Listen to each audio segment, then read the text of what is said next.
Patrick Beatty reviews, the number one for news. It's Patrick Beatty reviews, number one for news. Yeah, tune in, get up.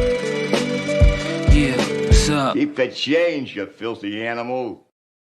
What is up, my Gaggle of Geeks, and welcome to my review of a film that who knew that this was coming? Zack Snyder's Justice League, HBO Max. It appears, it is here, and holy cow, there's so much to talk about with this film.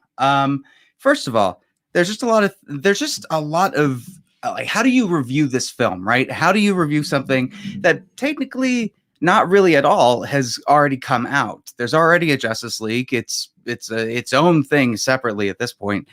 And how do you review something that originally was supposed to be the case? This is Zack Snyder's film. This was directed by Zack Snyder. This is the completion of his trilogy when it comes to Man of Steel and Batman v Superman, Dawn of Justice.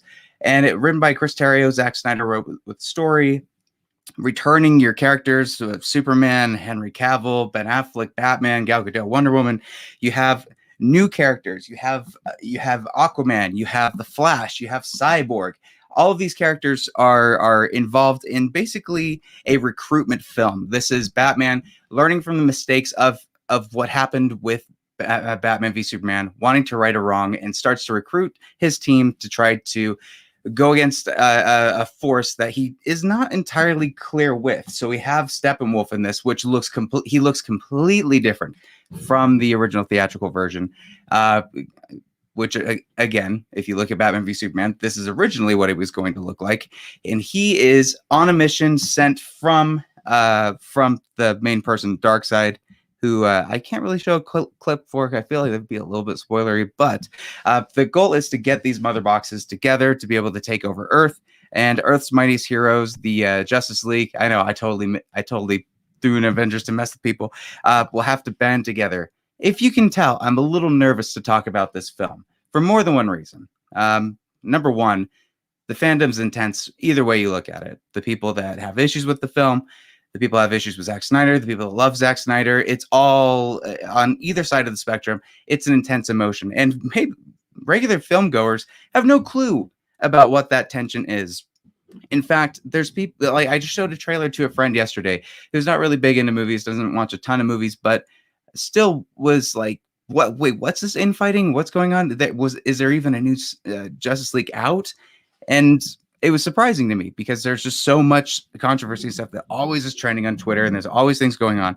So I decided, like, the best way to do this is just look at this as the film for what it is and what it was able to do. This is a 4-hour epic. There's no other way to put it. This is Zack Snyder's epic, and this is his telling of superheroes that could be modern mythic gods, and you see that with the love and attention that Zack Snyder puts into this film. This is his from start to finish, and it is incredible watching it. There are still issues. I have a major issue, particularly with Aquaman, when it comes to how he talks inside the bubble versus what it was like with James Wan, where he could talk openly. There's things like that that comes from, that was always in the development of that character with Justice League. So you have a problem with it if it's coming from Justice League, which I'll now say Justice League if you guys want to look at that, or Zack Snyder's Justice League. There's character development with the Flash that just is kind of left on the floor. He's still just as funny, just as many quips. He's not talking about brunch, though. He sounds a little bit more competent with what he's doing. But the things that he's able to do with his abilities are much different and very exciting, and I'm excited to talk to you guys about that. Cyborg, though. Cyborg was completely shafted, robbed in this film. Cyborg, if you were to watch it in the Justice League version, would think, oh, well, he's part of the team. No. He is the team. Cyborg is the absolute heart of the film, and everything, really, that centers around the Justice League and what they have to do also centers around Cyborg more personally. His relationships to his father. You actually see his mother in this because they don't show that in Justice League. And you see a well-rounded character in every character. Every character is explored the right way. Even Superman, who, granted, like, this is a 4-hour film, and Superman isn't necessarily involved in a ton of it. He still, in the end, becomes the Superman that we know and we love, which is awesome to finally see. In my opinion, this is my favorite Zack Snyder film for the DCEU, hands down. Beats Batman v Superman for me, beats Man of Steel for me, because I feel like the characters have finally come into their actual form. They've been fully realized, and you finally get that. You know, you get the thing that we've been waiting for since 2017, which is a good Justice League film. I remember when I first saw the last Justice League movie, and I wanted to be excited, and I think a lot of us had a little bit of Phantom Menace syndrome when we were convinced that we were going to like it over anything because of the tragedy that was happening. We didn't know what was happening behind the scenes about the on-set abuse, about what was happening with Ray Fisher. But now that you see what they did and what they changed for this film, it's crazy to think that they had all of this sitting there and they decided not to go through with it. It is really baffling.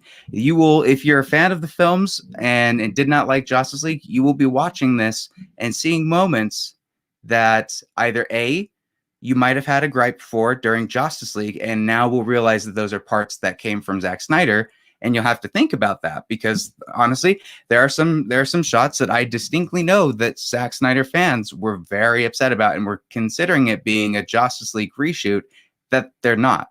They come from Zack Snyder. So if you have those complaints, I would recommend sticking by them, because unless there's further context, but for the complaints I have specifically, there's not really too much.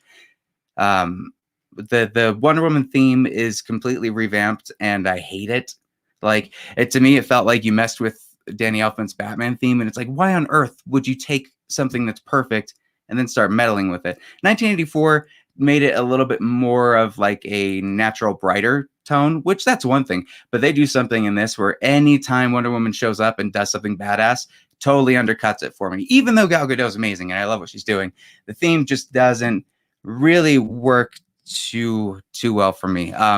Cyborg really works the best when it comes to the revamped look at this Justice League. Cyborg's the one that got the most character development, character arcs. Aquaman, you have some scenes with characters that were involved in the James Wan Aquaman. One that I really hate that is still involved, and I really question why nobody is actually making a bigger deal out of it, especially when we're fighting to stand by Ray Fisher, that we're not going after Amber Heard and all of her stuff. But that's another thing. Steppenwolf as a villain still kind of has the issue, at least for me, with being kind of a bane, where maybe even more so with this, because you have a little bit more dark side involvement. Not a lot. Don't expect him to be a large focal point of this. You're going to get most of that stuff from the history lesson. However, he is the overarching person in this entire thing. So you don't really get a full film where Steppenwolf is the top dog being Steppenwolf. It's very much a Darth Vader to Emperor type situation. He does have more character. He has more context into why he's doing what he's doing. But at the same time, it still kind of is. There's not that relatability and close emotional like connection with the villain that makes villains a little bit more stronger for me. So he still isn't on par as being the top villain. I hope that we get that we get to maybe see more stuff with the New Gods film that Ava DuVernay is doing. I really don't want to sacrifice the characters that were created under Zack Snyder, and that's kind of my big thing with this. I really liked this movie a lot. I think that it really improves on every possible faction that we've seen from the first movie. It's 4 hours and it feels like 3, which is honestly a compliment. It feels like it chugs along pretty well. It's broken up into chapters, so the best viewing experience that I would recommend, maybe go the first 3 chapters, take a break, then 2 chapters, break, and then you're done with the rest. If you need to take one more break, there definitely needs to be an intermission in the middle. I don't think anybody can sit. If you're sitting through that for the 4 hours and you don't move, you're kind of hurting yourself and your bladder. So go to the bathroom and enjoy that. But don't go in here thinking that this is going to be a perfect 10 out of 10 film. Unless you love Zack Snyder, then everything's a 10 out of 10, obviously. But with this, it's very much more like this is the completion. It feels satisfying. It feels like the ending of a song finally realized. And this is Zack Snyder's swan song when it comes to the DCEU, because we honestly don't really think that he's coming back, nor do I think that he necessarily should come back, because he's working on other things, and I'm excited to see what else he's doing. And really, I feel like this is a great wrap to Zack Snyder being able to fully realize his vision. I did not necessarily get Man of Steel. BVS, the theatrical version, bugged me. Ultimate Edition I was fine with, but this feels like the definitive DC film that people have been looking for. It gives you the best of the Batman. It gives you the best of Aquaman, the best of Flash, the best of Cyborg, Wonder Woman, everything. And I would strongly recommend checking this out. Again, do it in the breaks. But for me, I am giving Zack Snyder's Justice League an 8 out of 10.